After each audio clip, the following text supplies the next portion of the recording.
ये 10 लक्षण भगवत प्राप्ति करने वाले उपासक के हृदय में जागृत हो जाते हैं। बहुत ध्यान से सुनना। ये 10 लक्षण जब प्रकट होने लगे तो जान लेना कि अब हमारा परम सौभाग्योदय होने जा रहा है। बस हम भगवत साक्षात्कार के नजदीक हैं। जब तक इन 10 लक्षणों में कमी दिखाई दे तो संभालो इन 10 लक्षणों को अपने जीवन में पक्का। इन 10 का पूर्ण होना मतलब भगवत साक्षात्कार होना। धृति क्षमा दमोस्तेयम शौचमिंद्री निग्रह धीर विद्या सत्यमक्रोधो दशकम धर्म लक्षणम। धृति सबसे पहला है। धृति किसी भी प्रकार का संकट, अपमान, विपरीतता, प्रतिकूलता, दुख आ जाए,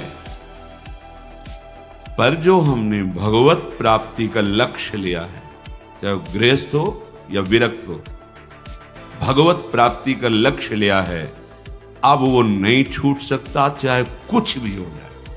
पहला लक्षण स्वीकृति इसीलिए कहा है। बहुत जोर की बात है।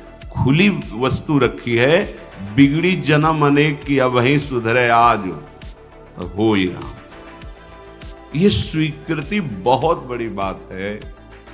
अपने लोग देहाभिमानी हैं तो क्रियाओं पर संतोष करते हैं, क्रियाओं पर विश्वास कर लेते हैं कि मैं एक कर रहा हूं, इसके फलस्वरूप ऐसा मिलेगा।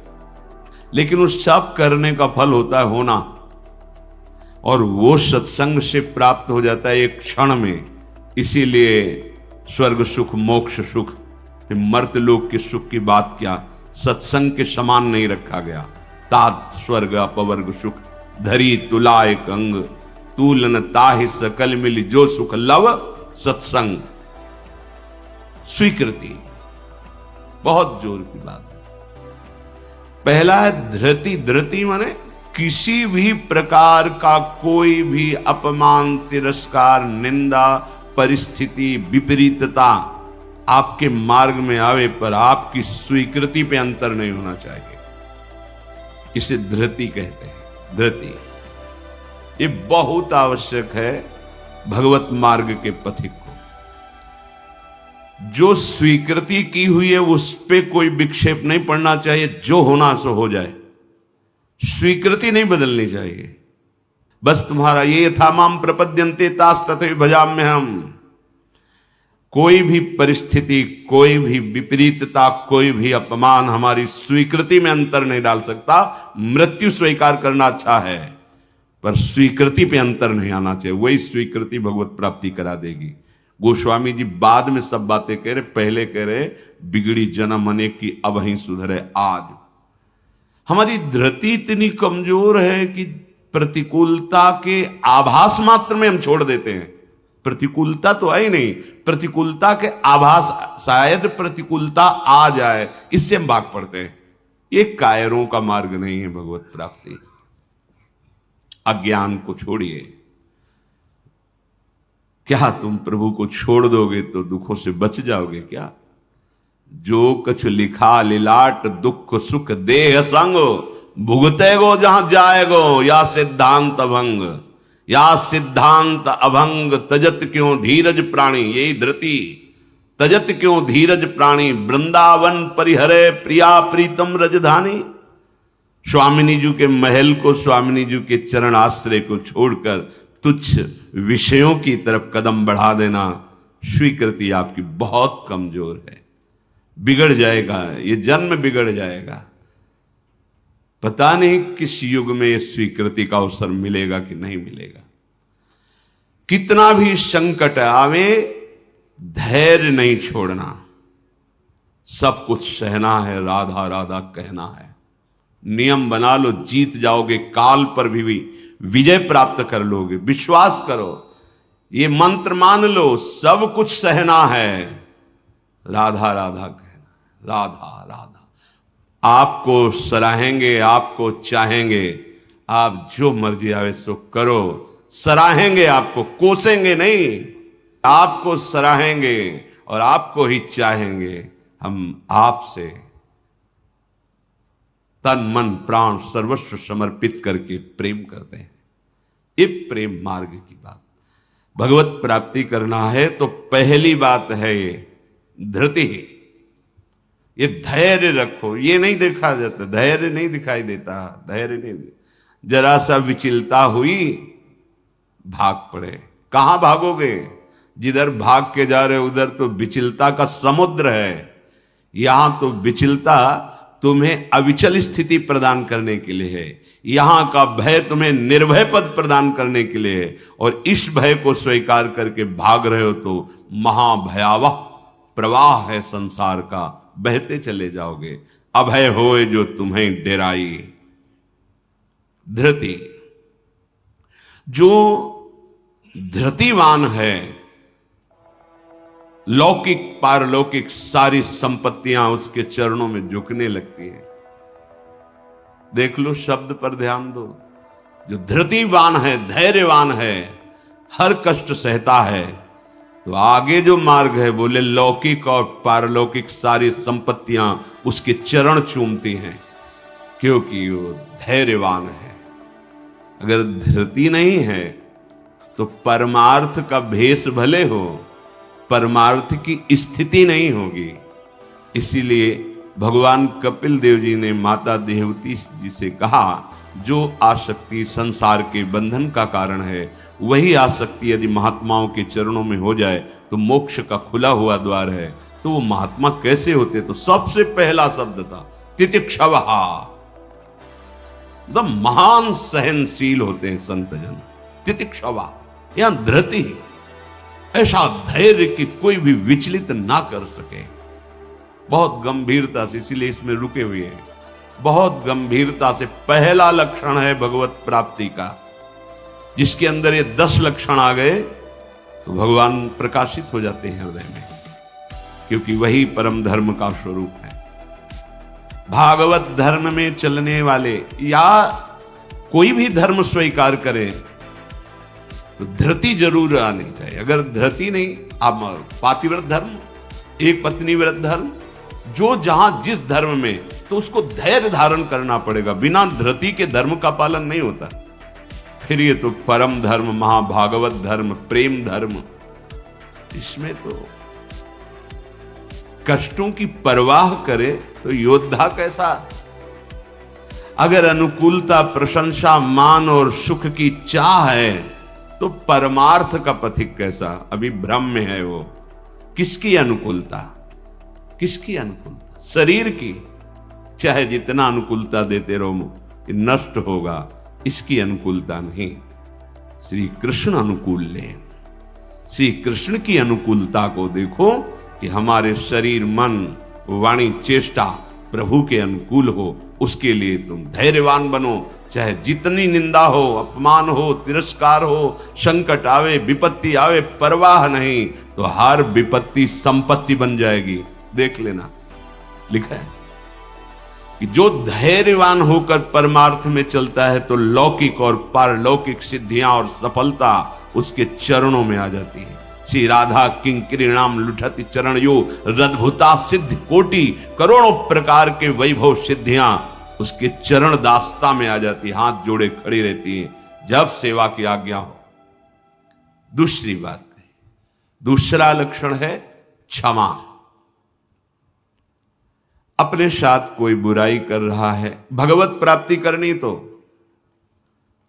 संसारिक आदमी इन बातों को समझ भी नहीं सकता, क्योंकि उसका उद्देश्य अंतःकरण धर्म में अहम ममत्व स्थापित करके भोगों को भोगना और उसी में सुखी होना है। अभी अज्ञान है, वो नहीं समझ रहा। ये परमार्थ के पथिक की बात है।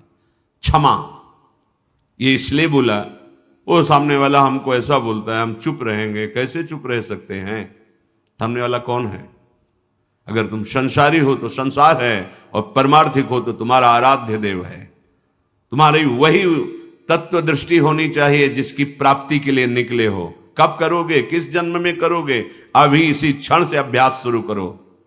क्षमा, अपने साथ बुराई करने वाले को दंड देने या दिलाने की पूरी शक्ति होने पर भी, दंड देने या दिलाने की आज्ञा करते ही विध्वंस मच जाएगा, ऐसा होने पर भी ना तो शरीर से दंड दे, ना वचन से दंड दे, ना किसी से प्रेरित करके दंड। हम तो नहीं करेंगे, पर तुम देखो, तुम हमारे शिष्य हो, हम तो सह गए, तुम्हें नहीं सहना चाहिए, जाओ। तो बात एक ही हो गई, बात एक ही हो गई। आप उसको दंड देना चाहते तो आपके अंदर क्षमा बल नहीं है। करत जे अनशहन निंदक तिनहु पे अनुग्रह। ना इस लोक में तुम्हें दंड मिलेगा और ना परलोक में दंड मिलेगा। मेरे अपमान, मेरे निरादर, मेरी निंदा, मेरे तिरस्कार का तुम्हें कहीं दंड ना मिले। तुम्हारी बुद्धि शुद्ध हो, स्वस्थ रहो और भगवान प्रसन्न हो। ये है परमार्थ के पथिक का हृदय। विचार करो, जो अनशहन करके निंदा कर रहा है, अपमान कर रहा है, तिरस्कार कर रहा है, उसके लिए ठाकुर हरिदास जी के कोड़े पे कोड़े वो बरसा रहे निर्दयी और कह रहे हरि बोल कहता है। तब ऐसी पीड़ा में भी मुस्कुरा के कहते हैं भगवान बड़े कृपालु हैं, तुम्हारा मंगल करेंगे, क्योंकि तुमने भी कहा हरि बोल हरि बोल। तो ये 2 अक्षर हरि नाम तुम्हारी जिह्वा पे आया, अब मुझे विश्वास हो गया कि भगवान तुम्हारा मंगल कर देंगे। ये है महाभागवत की स्थिति। कितना भी अपमान, कितना भी क्लेश या निंदा करे, उसके लिए ना मन से अमंगल भाव हो, ना वचन से हो। देखो, पूरी शक्ति है, पर ऐसे ऐसे महापुरुष हुए हैं कि अगर वो संकल्प कर ले तो क्या ना हो जाए। इतना उनके पास भजन बल है, तप बल है। साधारण आदमी उनका अपमान करके पीट के चला जाता, वो बताते भी नहीं कि किसने पीटा है, कभी नहीं। वो कभी लौट कर भी नहीं देखते किसने ऐसा क्यों किया है। क्यों? क्योंकि अगाध बोध संपन्न महात्मा जैसे अपने हाथ से, अपनी दांत से अपनी जिह्वा, अपने द्वारा कोई चेष्टा जो अपने को पीड़ा पहुंचा दे, किसको दंड देंगे? ऐसे वो आत्मस्वरूप सर्वत्र अनुभव करते हैं। इसलिए राग द्वेष रहित महात्मा के हृदय में ये आता ही नहीं है कि इसको दंड दिया जाए। अपने साथ बुराई करने वाले को दंड देने दिलाने की पूरी शक्ति रहने पर भी उसको दंड देने या दिलाने की भावना मन में भी ना आए और उसके हर अपराध को सहकर यथोचित चेष्टा करे कि उसको सुख पहुंचे, उसे भगवत साक्षात्कार होता है, उसे क्षमा कहते हैं। श्रीपाद प्रबोधानंद जी ने कहा, नीचापमानम शुद्धा। नीच शब्द इसलिए कि आप उससे महान हैं, आप उस पर शासन कर सकते हैं, आप उसको दंड दे सकते हैं, पर उसके द्वारा किए हुए अपमान को सह गए। कैसे? अमृत मान करके। अमृत, नीचा अपमान। जब कोई गाली दे, निंदा करे, अपमान करे, तब ये बात आवे भगवान इसका मंगल करे। ये भक्त हृदय होता है। अनुकूलता में तो सबको आशीर्वाद देने के लिए तैयार हो जाएगा। प्रतिकूल परिस्थिति में भगवत भाव युक्त हृदय होकर कोई अमंगल सोच भी उसके लिए न करना, ये होता है। देखो, सर पे प्रहार किया नित्यानंद महाप्रभु के, जो जगाई मधाई के चरित्र में आता। महाप्रभु जब चैतन्य देव ये देखा तो सहन नहीं कर पाए, कैसे महाभागवत के प्रति ऐसा अपराध, क्रोधावेश तो चरण पकड़ लिए नित्यानंद महाप्रभु ने कि चैतन्य महापुरुष का प्रभु, ये आपकी विशेष कृपा के पास नाथ, आपका अवतार दंड देने के लिए नहीं हुआ, आप कृपा कीजिए। ये आप कह दो कि वो तो अवतारी पुरुष हैं, तो हम किनके बच्चे हैं? हम किस मार्ग में चल रहे हैं? हम उन्हीं के तो बच्चे हैं, उन्हीं की तो अंश हैं, उन्हीं की तो शरण में है। वही नाम जो बोल रहे हैं वही तो हमें दे रहे हैं, कोई दूसरा नाम थोड़ी दे रहे। वही कृष्ण नाम दे रहे, वही राधा नाम दे रहे हैं, जिसमें ऐसी अपार सामर्थ्य है। वो तो स्वयं प्रभु हैं, पर हम कौन हैं? उन्हीं प्रभु के तो अंश हैं, उन्हीं प्रभु के बच्चे हैं, उन्हीं के चरण शरण में हैं, उन्हीं के वचनों के अनुसार चले तो वैसी ही कृपा का अनुभव होने लगेगा। क्षमा। पहला धृति, दूसरा क्षमा। तीसरा है दम। दम कहते हैं इंद्रियों को विषयों से हटाकर प्रभु में लगाना। ये भगवत प्राप्ति के लक्षण वाले महापुरुष का जो भाव है, दम, दमन करना। हमारी इंद्रियां बहिर्मुख होकर भोग भोगना चाहती हैं, इनका स्वभाव बन गया है। दुर्वासना मम सदा परिकर्षयन्ति। विषय इतने प्रबल हो रहे हैं कि इंद्रियों को अधीन कर लिए हैं। इंद्रियां इतनी प्रबल हो रही कि मंथन करने वाली प्रमथन स्वभाव वाली मन को अधीन कर लिया है। मन इतना प्रमथन स्वभाव वाला बुद्धि को अधीन कर लिया। अब बुद्धि विषय में सुख मान करके सब छूट दिए हैं, तो इंद्रियां मन विषयों में विचरण कर रहे हैं। जो भगवत प्राप्ति करने की लालसा वाला उपासक है, वो दम रूपी सद्गुण से युक्त होता है। दम अर्थात दमन करना, इंद्रियों का दमन करना। थोड़ा कठिन है। कामा संजायते क्रोधा, क्रोधा स्मृति विभ्रमा। जब हमारी कामना बन जाती है कि ये मैं भोग भोगूं और उसमें बाधा पड़ती तो क्रोध आ जाता है। बस ये कामना संकल्प न बनने पावे तो बहुत जल्दी निवृत्त हो जाएंगे। संकल्प बनने का समय हम देते हैं। जब कोई भी इंद्री का विषय आकर्षित होता है तो मन उसको विस्तार से सुख का, भोगा हुआ सुख या सुना हुआ या दृश्य में आया हुआ भोगने की लालसा, और आप अपने भगवत विस्मरण कर दिए और उसमें तन्मय हुए, संकल्प बना, गड़बड़ हो गया। अब परमार्थ से भ्रष्ट कर देगा। आज नहीं तो कल, क्रिया बने ना बने, भ्रष्ट कर देगा। संकल्प ही न बनने पाए। संकल्प बनने की छूट कब देते हैं? जिस समय हम ये भूल जाते हैं कि हमारा लक्ष्य भगवत प्राप्ति है। हम भोगों में सुख बुद्धि करके भगवान से विमुख वृत्ति के द्वारा संकल्प बना लेते हैं धैर्य से। जब हमको ये पता है कि इन भोगों में सुख नहीं, सुख तो सुख सिंधु प्रभु के नाम रूप में है, तो संकल्प कैसे बन गया?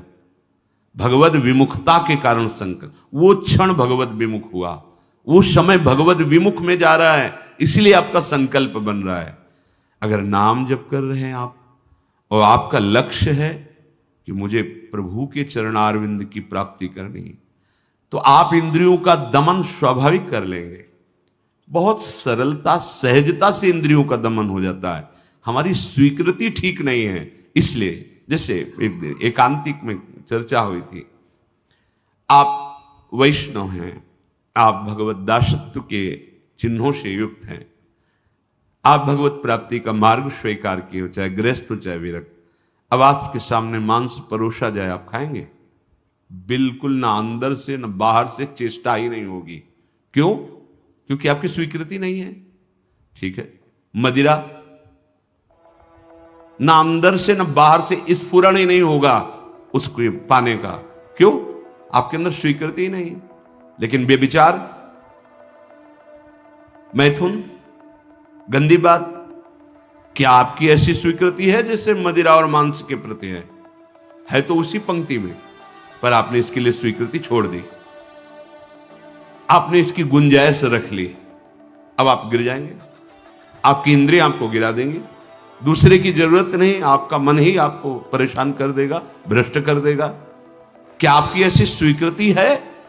और है तो आप बोलो, आपके सामने मांस परोसा जाए, मदिरा रखी जाए, तो क्या अंदर से स्फुरण होगा?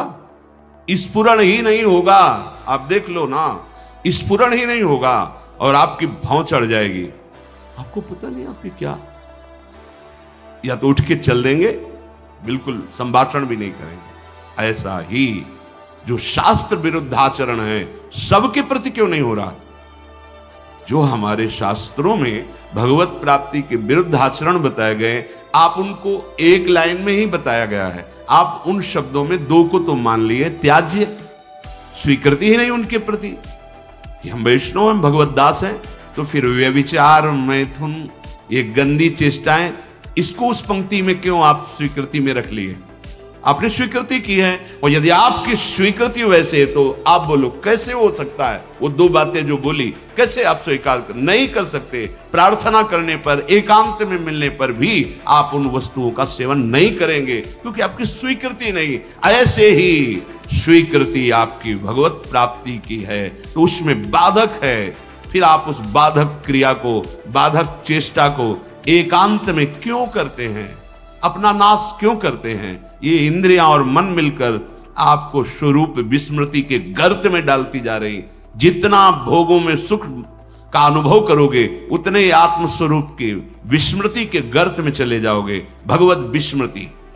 कामः संजायते क्रोधा, क्रोधा स्मृति विभ्रमा, स्मृति भ्रंशात् बुद्धिनाशो, बुद्धिनाशात् प्रणश्यति। भगवत प्राप्ति के लिए दमन करना सीखे इंद्रियों का।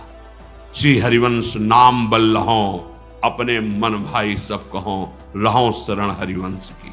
भगवत शरणागति और नाम जब दमन कर सकते हो इंद्रियों का, संकल्प बन जाएगा तो फिर बहुत मुश्किल पड़ेगा क्योंकि क्रोध प्रकट हो जाएगा। जिस इंद्री के संयोग सुख में आप तन्मय हो रहे हो, उस इंद्री सुख में बाधा पड़ेगी तो आपके अंदर राक्षसी भाव जागृत हो जाएगा। आप कुछ भी कर सकते हो, उस समय मन आपको अपने अधीन किए, आप राक्षसी बुद्धि से युक्त हो जाओगे। बहुत सावधान। दम। पहले ही हमारा निश्चय है भगवत प्राप्ति, हम प्रभु से मिलने के लिए चले, तो जो प्रभु के भाव में डूबे हुए महापुरुष जनों ने निषेध किया, ये नहीं, उसको बिल्कुल वैसे ही देखो जैसे और निषेध पदार्थ हैं। दम शब्द से है इंद्रियों का निग्रह, पर इंद्रियों का निग्रह होता है मन के द्वारा, और मन इंद्री दोनों मिल मना खष्टान इंद्रियाणि प्रकृति स्थान कर सेती, तो बची बुद्धि। अब बुद्धि शुद्ध हो तो मन पर अंकुश लगावे, लगाम खींचे तो इंद्री रूपी घोड़े सहज मार्ग में आ जाएं। सहज मार्ग है भगवत मार्ग, विषम मार्ग है संसार मार्ग। बहुत सावधान। और बुद्धि तभी शुद्ध रहेगी जब हर क्षण प्रभु का स्मरण करेगी। भगवान से वियोग प्राप्त हुई बुद्धि, वियोग माने भगवान से विलग हुई बुद्धि शासन नहीं कर सकती मन और इंद्रियों पर, और भगवान से योग को प्राप्त हुई बुद्धि इनको अपने शासन में रखेगी। तो बुद्धि योग कैसे बने? तो तेसाम सतत युक्तानाम भजताम प्रीति पूर्वकम तो ददामि बुद्धि योगम तम येन माम उपयान्ति ते। श्री भगवान के वचन। अगर तुम सतत भजन कर रहे हो तो बुद्धि भगवान से युक्त हो जाएगी, भगवान में तन्मय हो जाएगी, इतनी सामर्थ्यशाली हो जाएगी, जहां चाहेगी वहीं रथ को खड़ा कर देगी। लगाम है मन, घोड़े हैं इंद्री, शरीर है रथ, बैठा है जीवात्मा और हाँक रहा है सारथी बुद्धि। ईश भजन सारथी सुजाना। अपने आराध्य देव का सतत भजन मानो सुजान सारथी मिल गया है। अब मन रूपी लगाम को शासन में, तो घोड़े अपने आप सही मार्ग में। इंद्रियों का दमन अर्थात मन का निग्रह, अर्थात बुद्धि का परमात्मा में निरंतर जुड़े रहना। निश्चय में भजन होना चाहिए, बुद्धि कार्य निश्चय, भजन न छूटे। जीत गए आप तीसरे गुण दम को प्राप्त हो गए। चौथा अस्तेय, चोरी का स्वभाव ना होना। मन से, वाणी से, शरीर से किसी भी प्रकार की चोरी ना करना। फूल लेने जा रहे हैं प्रभु, जनक जी के यहां निमंत्रण में आए हैं, विश्वामित्र जी को आमंत्रित किया गया है। फूल केवल है, कोई और वस्तु नहीं है। पर आप देख लीजिए उस प्रसंग में प्रभु मालियों से पूछते हैं, क्या मैं अपने गुरु सेवा के लिए कुछ पुष्प ले सकता हूं? स्वीकृति दी।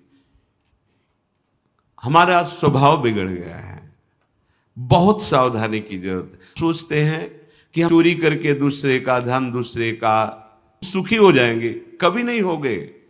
अधर्माचरण करने वाला कभी, आपको थोड़ी देर हर्ष होगा, हर्ष शोक में परिणित हो जाएगा, शोक भयानक दुख पैदा कर देगा। बहुत सावधान, सिद्धांत को समझो और भगवत मार्ग में चले हो तो ऐसा होना ही नहीं चाहिए किसी भी तरह से। और ये वस्तु बहुत अच्छी लग रही है, नहीं, आज जो हमारी व्यवस्था कर रहा है कल व्यवस्था, हम व्यवस्था के लिए भगवत मार्ग में आए क्या? हम तो भगवत आनंद के लिए आए हैं।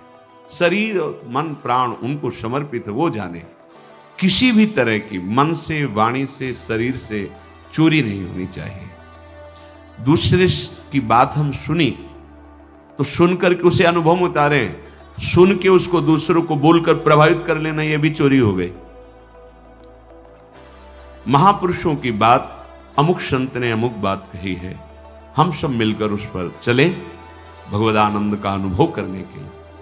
अगर हम उस बात का केवल प्रयोग करते हैं दूसरे को प्रभावित करने के लिए और वासनाओं की पूर्ति के लिए, यह भी चोरी है। वो बात हमारे अंतःकरण को भगवदाकार करने के लिए है। सत्संग में उस बात को इसलिए कहते हैं कि वो बात हम सब धारण करें और भगवदानंद को प्राप्त हो।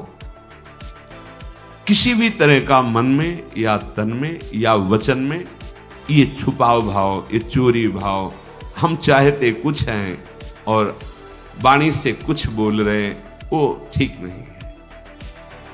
अस्तेय, बिल्कुल छुपाव का भाव, चोरी का भाव नहीं होना चाहिए, न मन से, न वाणी से, न शरीर। भगवत प्राप्ति करने वाला उपासक जो मन में होता है वही वाणी में होता है, वही चेष्टा में होता है, तीनों में एक होगा। और जो विषयी जीव होता है उसके मन में कुछ और होता है, वाणी से कुछ और बोलता है, चेष्टाएं कुछ अलग दिखती है, ये ठीक नहीं है। जो मन में एक, वचन में एक, आचरण में वही, तीनों का मिलान कर लो, वही होता है अस्तेय।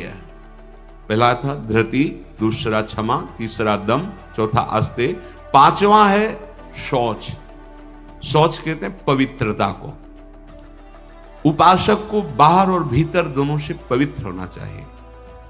अब सुंदरता बढ़ रही है लेप आदि से, वैसे पवित्रता नष्ट हो रही है, पवित्रता नहीं मिलेगी। शौचाचार का ज्ञान ही नहीं है, पशुता बढ़ रही है, पशुता। वही जूते पहन करके लघु शंका गए हैं, अवसर लगा तो उसी में शौच हुआ है, और वही जूते पहन करके भोजन पा रहे हैं, तो बुद्धि क्या हुई? पशुता आ गई, राक्षसीपना आ गया। आहार के समय पूज्य भाई जी महाराज और ग्रंथों में और बड़े संतों से बहुत पवित्र विचार होने चाहिए उस समय। खास करके आहार के समय तो आपको बहुत सावधान रहना है, क्योंकि जैसे भाव में आहार पा रहे हो उसी का वो बढ़ावा कर देगा।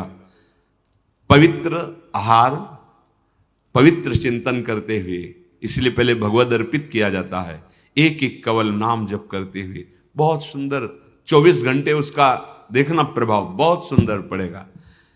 बाहर आपका शरीर पवित्र होना है, उसके लिए दिनचर्याएं हैं, पवित्रता का निर्वाह, बहुत सावधानी। वो अब देखो ऐसे लोगों के आचरणों का अनुकरण किया जाता है जो शौच होकर जल ही नहीं लेते। वैसे ना क्या कहते उसे, हाँ टिश्यू पेपर, वाह। आचरण बिगड़ते हुए पशुता में बदल गए। जैसे पशु ने शौच के चल दिए। अरे भाई, मनुष्य शरीर मिला है पवित्र, मतलब बुद्धि काम नहीं कर, उसे बड़ा माना जाता है। शौच होकर के पवित्रता ना करना बड़े आदमी है, वाह। आचरण पवित्रता है ही नहीं, कैसे तुम भगवत चिंतन अखंड कर लोगे? कैसे तुम्हारे सदविचार आवेंगे? बाहरी और भीतरी दोनों पवित्रता चाहिए। बाहरी पवित्रता ये जल से, मिट्टी आदि, रजा। देखो चाहे जितना आप साबुन लगाओ हाथ में, बाद में थोड़ी रज का प्रयोग जरूर करो। रज से पवित्र माना, जिससे वो इतनी बड़ी बोतल में क्या आता है, डिटॉल वाला वो नहीं होता, उससे हाँ जो हैंड वॉश जो भी ऐसे से धो लिए, माना ठीक अच्छा है, पर रज का प्रयोग जरूर करें। थोड़ी रज लेकर हाथ, बिना रज से आप पवित्र नहीं माने जाएंगे। आप जैसे साबुन वगैरह तो करो, हम कहते करो, पर इससे आप रज का प्रयोग जरूर, एक बार ही सही, पर ऐसे और रज आएगी तो नाली जाम हो जाएगी, और ऐसा नहीं, हम कहते थोड़ी तो प्रयोग करो रज का। नहीं, वो नाली तो खुल भी सकती है, इधर बुद्धि की नाली जाम हो गई तो और गड़बड़ हो जाएगा, नहीं हो जाएगा, जन्म जन्मांतर बिगाड़ती चली जाएगी। अब कैसे समझावे, मतलब बड़ा समय विचित्र आ रहा है। लघु शंका में बैठना है तो जो सोच की सीट उसी पे बैठना है, किए लघु शंका और निकले उछल दिए। अरे पूरे अपवित्र हो गए, उस पे बैठने के लिए उतना ही वस्त्र धारण करो जितना तुम्हें धोना हो, तभी आप भगवत मार्ग में चलने, तभी आप चल सकते हैं। बुद्धि काम नहीं करेगी। अब जरा सा भी कुछ भी मुख में जाता है तो हमें कई बार समझाना होता है, श्री जी का प्रसाद है, प्रसाद, तब मन मंत्र की तरफ बढ़ता नहीं, एकदम घबरा के मुख में कुछ गया जूठा हुआ तो उसे समझाना पड़ता है, चरणामृत है, श्री जी का प्रसाद है। अभ्यास, हम बातचीत कर रहे हैं और बाथरूम के पादुका में पैर जा रहा हो, बंद मंत्र, नाम चलना प्रारंभ, हमें बाद में ज्ञान होगा, वो पहले हो गया। अभ्यास, अगर आपको कई बार शौच लेते हैं, आप बाथरूम तो बंद ही होते हैं, उचित वस्त्र धारण कर लो, या जैसा हाथ धो लिए, यहां से हाथ धो लिए, कुल्ला कर लिए, ये जो छिद्र है इनमें जल लगा लिया, कमर से स्नान, चाहे जितनी बार, इतना तो करना है। 2 बार तो सर्वांग आप कर लीजिए, बीमार हैं ऐसा है तो ऐसे कर लीजिए। अगर आप ऐसे पवित्र नहीं रहेंगे तो मंत्र नहीं चलेगा, भजन नहीं होगा। आप खुद देख लीजिए, बाहरी पवित्रता और आंतरिक पवित्रता, छल कपट ये सब अंदर न रखते हुए नाम जब चल रहा है, अंदर पवित्र हो जाएंगे। तो जल मिट्टी और यथा योग्य जो गुरुजन आदेश करते हैं वैसी दिनचर्या से ये बाह्य शरीर की शुद्धि होती है।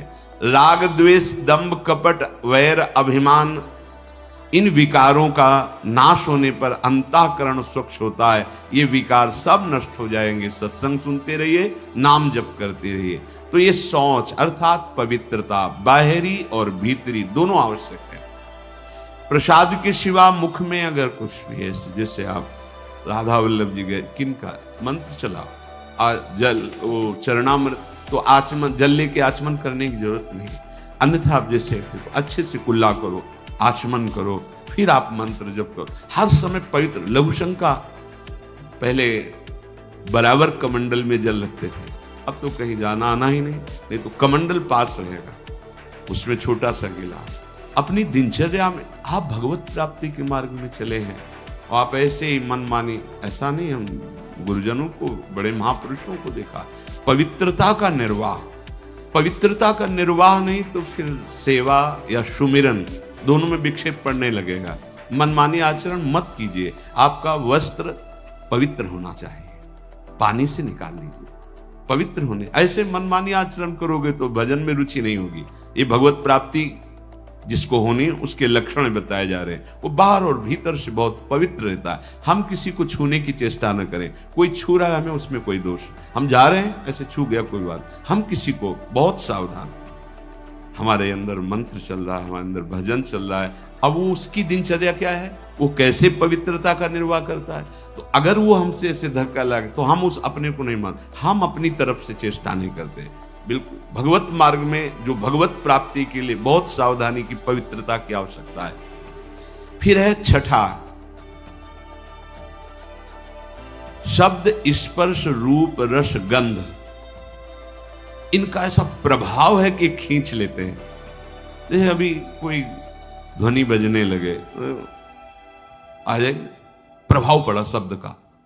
अभी कोई चीख दे, ऐसे शब्द का प्रभाव पड़ा ना, ऐसे रूप का प्रभाव पड़ता है, ऐसे रस का प्रभाव पड़ता है, गंध का प्रभाव पड़ता है, स्पर्श का प्रभाव पड़ता है। इसी प्रभाव को जीत ले जो, बस ये बात समझे। हमारा जो नाम चल रहा है, अब कुछ भी गाए, कुछ भी बजाए, कुछ भी शोरगुल हो, उस पे अंतर नहीं पड़ना चाहिए। हम रूप आशिक हैं प्रियालाल के, आप कोई भी रूप हो, हम स्वादी हैं प्रियालाल के उच्छिष्ट के, अधरामृत के, जो उनका उच्छिष्टामृत भुक्त वही हुआ।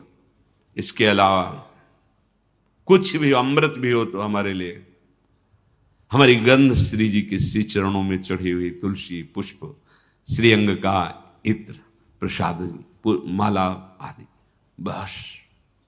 इससे क्या होगा, शब्द स्पर्श रूप रस गंध पर आप विजय प्राप्त कर लेंगे। सनकादि के लिए जैसे आता है कि शब्द स्पर्श रूप रस गंध पर विजय प्राप्त की हुई महापुरुष के भी घ्राणेन्द्री में जब प्रभु श्री हरि के श्री चरणों की तुलसी की गंध गई तो प्रेम विकल हो गए, ऐसा था। ये जो हमारी इंद्रियां स्पर्श सुख में, देह सुख, स्पर्श सुख में, रूप में, रस में, गंध में, शब्द में हमें भगवत प्राप्ति करनी, इसका हमें परिवर्तन करना होगा। हमें जहां भागवतिक शब्द श्रवणेन्द्रिय में पड़े तो नाच पड़ना चाहिए, प्रापंचिक शब्द तो उदासीन हो जाना चाहिए। भगवत भाव से सबके चरणों में प्रणाम, मेरे प्रभु सब इन रूपों में समाये हुए, ठीक है। ऐसे कोई रूप, और वास्तविक जब आप इतने महान रूप की प्रेमी भाव में चल रहे हैं तो कोई रूप आकर्षण नहीं कर सकता, नहीं कर सकता, है ही नहीं। देवलोक भूलोक रसातल सुनि कवि कुल मत डरिए, सहज माधुरी अंग अंग की कई कासो पट तरिए। कौन सा रूप?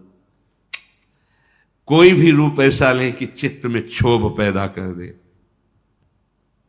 कई बार विनोद में कहा है कि जैसे मकान में आग लग जाए तो कैसा दिखाई देता है, ऐसे ही जो रूप आशिक प्रभु के होते हैं, कहीं भी कोई भी रूप बहुत सुंदर वो नहीं। जितना सौंदर्य यहां से ब्रह्मलोक तक है हमारे प्रभु के सौंदर्य सिंधु के बिंदु के एक सीकर से है। कोटि काम मूर्छित हो जाए ऐसे तो लालजू महाराज हैं। एक काम पूरे त्रिभुवन में तांडव मचाए हुए है। करोड़ काम जिनकी मंद मुस्कान से मूर्छित हो जाए, वैसी जो लालजू की रूप लावण्य महिमा है, वो लालजू हमारी लाडली जू, निर्तन भ्रकुटी, बदन अंबुज मृदु, सरस हास, मधु बोलन तो अति आसक्त लाल। तो अब ऐसे रूप के आशिक, ऐसे रूप की चाह करने वाले किसी रूप में वो प्रभावित हो जाएंगे। ये जो छठवां है इंद्रिय निग्रह, अर्थात शब्द स्पर्श रूप रस गंध, ये जो इंद्रिय के ज्ञानेन्द्रिय के 5 विषय हैं, इन किसी विषयों को भी भगवद विमुख होकर स्वीकार न करें। प्रभु से अर्पित है, जैसे विशेष विशेष गंध हैं, पर अगर प्रभु को अर्पित नहीं तो हमारी घ्राणेन्द्रिय उसे वो आ रही पर उसका महत्व तो नहीं है। और प्रभु में अर्पित है, हमारी प्रियाजू के श्री चरणों में चढ़ा हुआ है, ये पुष्प है, ये इत्र है, ये माला उनके श्रीअंग। अहो भाग्य, बार बार वो जीत जाएगा। फिर उसके घ्राणेन्द्रिय को लुभायमान नहीं कर सकता। श्रवणेन्द्रिय यदि प्रभु के जस को सुनने के लिए बावरों सो रस में फिरे, खोजत नेह की बात, तो विश्व का कोई भी शब्द उसे आकर्षित नहीं कर पाएगा। और रसेंद्रिय यदि प्रभु का केवल उच्छिष्ट भोगती है, वाकेंद्रिय केवल प्रभु के जस में है, आप जीत गए शब्द स्पर्श रूप रस गंध। बहुत सुंदर बात, हम यहीं फंस जाते हैं। देखो, एकांत में आप कौन सा शब्द सुनते हैं? बिल्कुल खुली बात है, सभा में तो हम गान कर रहे हैं, लेकिन एकांत में कौन शब्द आपको प्रिय है? अगर एकांत में आपको नाटक, नौटंकी, नाना प्रकार के प्रापंचिक विषय सुनने और देखने में रुचि है, तो अभी आप इंद्रिय निग्रह नहीं कर पा रहे हैं। अभी आप भगवत दर्शन की लालसा वाले उपासक नहीं हैं। समझिए, आपका लक्ष्य भगवत प्राप्ति है। आप अपने मन को समेटकर इंद्रियों सहित भगवान के चरणों में समर्पित करने की तैयारी कर लिए। आप कुछ नहीं, अब तो विश्वम्बर भगवान को समर्पित कर दो। पूरा विश्व वो देखे, आप उनको देखो, आप उनके चरणों का चिंतन करो। ये जो भगवत प्राप्ति के लक्षण की बात है, ये जन साधारण नहीं समझ सकते, इसलिए सावधान करके कह रहे हैं। आपका लक्ष्य बन गया भगवत प्राप्ति, तो आप ऐसे शब्द ना सुने जो आपके मन को खींच ले, ऐसे रूप को न देखें जो रूप राशि के दर्शन के लिए हृदय लालायित करना चाहते हैं हमारे मन को, हमारी इंद्रियों। ऐसा कोई रस, ऐसे कोई घ्राणेन्द्रिय का विषय, ऐसा कोई स्पर्श जो आपको भ्रष्ट कर दे अपने मार्ग से, सावधान। पर जो भगवत प्राप्ति की लालसा वाला होता है, वो शब्द स्पर्श रूप रस गंध, इस पर विजय प्राप्त किए होता है या विजय प्राप्त करना चाहता है। सातवां धी है। धी अर्थात बुद्धि। आपका आहार सात्विक होगा, संग सात्विक होगा, शास्त्र सात्विक होंगे, वार्ता सात्विक होगी, तो आपकी बुद्धि भी सात्विक हो जाएगी। जो रोज सत्संग सुनता है, सत शास्त्रों का अध्ययन करता है और प्रभु का नाम जप करता है और विचारवान है, विचारवान, वो बुद्धि भगवत प्राप्ति के योग्य हो जाती है। ध्यान दीजिए, जो रोज सत्संग सुनता है, सत शास्त्रों का स्वाध्याय करता है, भगवत भजन अर्थात नाम जप करता है और विचारवान है, कोई भी चेष्टा, कोई भी क्रिया बिना विचारे नहीं, विचार बिना विचारे जे करें चे पाछे पछताएं। हमें विचार करना है। ये जो हम सोच रहे हैं, जो हम करने जा रहे हैं, शास्त्र सम्मत है? नहीं, तो फिर नहीं।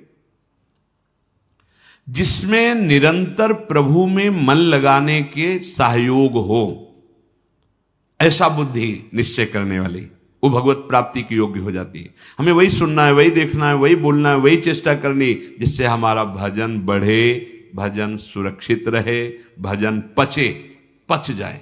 ये सारा क्षेत्र बुद्धि का है। बुद्धि में विवेक है, वो बढ़ाएगी भजन, बचाएगी और पचा लेगी। जैसे भजन का भी अपच होता है, मैं इतना इतना, तो आगे दिखाएगी, देखो वो महापुरुष, इतना भजन, इतने दैन्य, धिक्कार है हमारे जीवन को, अभी उतना तो है नहीं, आम ऊपर से आ रहा है, वो दबाती रहेगी, तो भजन पचता रहेगा। कौन सी बुद्धि? जो रोज सत्संग सुनती है, शास्त्र स्वाध्याय, नाम जप और विचारवान है, ऐसी बुद्धि भगवत प्राप्ति की योग्य हो, अर्थात निश्चय। अगर बुद्धि विषयों में लगी हुई है, धन संपत्ति मान को श्रेष्ठ मानती है, तो ये निश्चय ही नहीं कर पाएगी कि परमात्मा प्राप्ति करना है। भोगेश्वर प्रसक्ता नाम तयापहृत चेतसाम व्यवसायत्मिका बुद्धि समाधौ न विधीयते। आठवां है विद्या। जैसे प्रश्न आता है कि जब भजन मार्ग में चलना है तो पढ़ना लिखना सब व्यर्थ ही है, क्यों पढ़े लिखे? क्योंकि आजकल ऐसी विद्या पढ़ाई जाती है, ऐसी पढ़ाई जाती है। हम उस विषय पे नहीं जाते, हम ये जाते हैं कि यदि आपको अक्षर मात्रा इनका सब ज्ञान नहीं है, तो आपको हो सकता है कि सत्संग सबके सौभाग्य में तो नहीं है ना, तो आप ऐसे गीता पुरुष या बहुत जगह से महापुरुषों की वाणियां हैं, अगर आपको अक्षर मात्रा का ज्ञान नहीं तो आप कैसे पढ़ पाएंगे? अगर आपको ये लौकिक विद्या जो काखा गागा है, इसमें ब्रह्म विराजमान है। कई बार ये वार्ता हुई कि जैसे भगवान कण कण में विराजमान है, ऐसे हर अक्षर में विराजमान है। आ ब्रह्म का स्वरूप माना गया है। का, खा, गा, घा, आ निकलता है ना, ज्ञा तक निकलता है। आप जो विद्या पढ़ रहे हैं साक्षात ब्रह्म स्वरूप है। जो आप जानकारी ले रहे हैं, उस सृष्टि की जो ले रहे हैं, वो ब्रह्म स्वरूप है। उसे आप भजन से अलग मत मानिए, ध्यान देकर पढ़िए। हाँ, अब पढ़ लिख करके उद्दंडता करना, कपट करना, हिंसा करना, चोरी करना, तो होगा कि क्या हुआ तुम्हारी पढ़ाई से?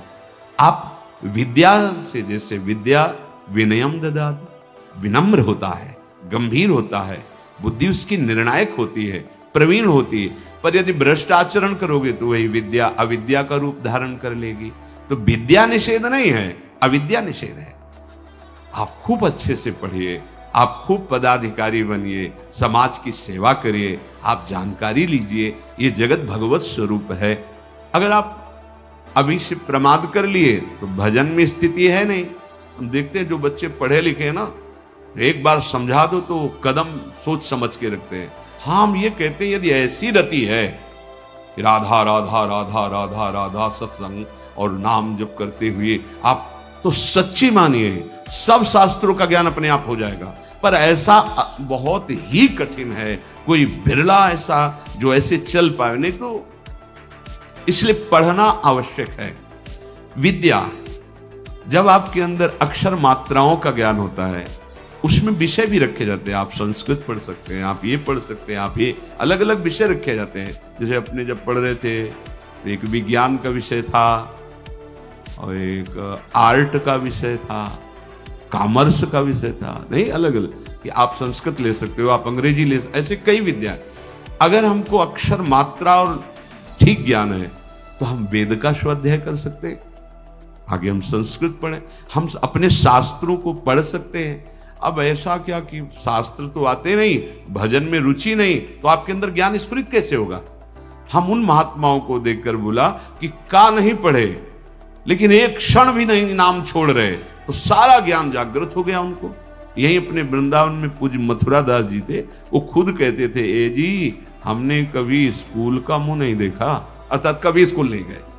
ओ 50-50 श्लोक महाभारत के एक साथ बोलते चले जा रहे और फिर नंबर बाय नंबर उसका अर्थ बताते चले जा रहे। ये सब क्या हो रहा है?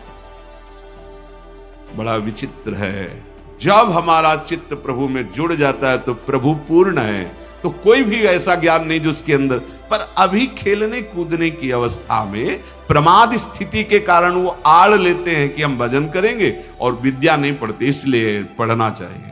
पढ़ो, अब हमारी समझ में आया है कि पढ़ो, अपने को पहले दिनचर्या में लाओ, माता पिता के अधीन रहो, शास्त्र की बातें समझने के लिए विद्या का अध्ययन करो, कोई पद मिलता है तो समाज सेवी बनो, अधर्म का त्याग करते हुए धर्म पे चलने वाला महात्मा ही माना जाता है, चाहे वो गृहस्थ में हो चाहे विरक्त में हो। इसलिए विद्या ही अध्यात्म विद्या की तरफ ले जाती है। आप पढ़े लिखे हो, हमारी बात समझ रहे हो? नहीं, समझ नहीं पाओगे। अब पढ़े ही नहीं तो निवृत्ति का अर्थ क्या समझ पाओगे? पढ़े ही नहीं तो प्रवृत्ति का अर्थ क्या समझ पाओगे? उनकी बात जाने दो जिनको लोक परलोक से कोई मतलब नहीं है, बस शुरू है भगवान नाम निरंतर, वो सिद्ध महापुरुष। अब कहां वृत्ति है? स्कूल जाने की रुचि नहीं, विद्या पढ़ने की रुचि नहीं, मोबाइल के पूरे इंजीनियर हैं छोटे छोटे बच्चे। हाँ, मतलब अभी इतने बड़े हैं, वो क्या सर्च करना है आपको बोल दो, बस बोलिए, आप वो सर्च किए बैठे। क्योंकि वायुमंडल ऐसा है, वातावरण ऐसा है, 4 बच्चे जहां मिले तो बिना सीखे सब आने लगते हैं, उनको कुमार्गगामी प्रवृत्तियां। इसलिए विद्याध्ययन, शास्त्र स्वाध्याय, तभी वो अध्यात्म विद्या की तरफ बढ़ेगा। जिससे यथार्थ ज्ञान प्राप्त होता है उसे ही विद्या कहते हैं। नवा है सत्य। सत्य बोले, सत्य आचरण करे, असत आचरण, शास्त्र विरुद्ध आचरण नहीं, असत वार्ता। सत्य क्या है? भगवान है, सत्य नारायण है, सत्य श्री कृष्ण है। भगवत भाव से चर्चा करना, भगवत भाव से व्यवहार करना, ये सत्य आचरण होता है, ये सत्य वार्ता होती है। जैसा अंतःकरण और इंद्रियों में आपने निश्चय किया है वैसा ही बोलिए, उसमें छल कपट करके बनावटी शब्द दंभ वाले नहीं होने चाहिए। यह ध्यान में रखना चाहिए कि आप जो बोल रहे हैं उससे किसी के हृदय में ठेस नहीं पहुंचनी चाहिए। जो बोल रहे हैं उससे दूसरे को लाभ प्राप्त होना चाहिए। जो बोल रहे हैं वो यथार्थ सत्य होना चाहिए, कपट रहित, दोष रहित, अहित करने वाली वाणी नहीं होनी चाहिए। और 10वां है अक्रोध। कोई भी आपके प्रति कैसा भी बर्ताव करे, आपको क्रोध नहीं करना, यह नियम लेना है। इसमें दूसरा था क्षमा। क्षमा और क्रोध में अंतर है। जो हमारे प्रति अमंगल बर्ताव कर रहा है उसका मंगल हो, कभी अमंगल न हो, यह क्षमा है। अब जो हमें क्रोध दिला रहा है तो हमें नियम लेना कि हमें गुस्सा नहीं करना, वो दिलाएगा। देखो, जब आप परमार्थ पे चलते हो तो आपके अंदर और बाहर दोनों जगह ऐसी परिस्थिति पैदा की जाएगी कि आपको क्रोध आवे, आपके अंदर की वृत्ति बिगड़ेगी।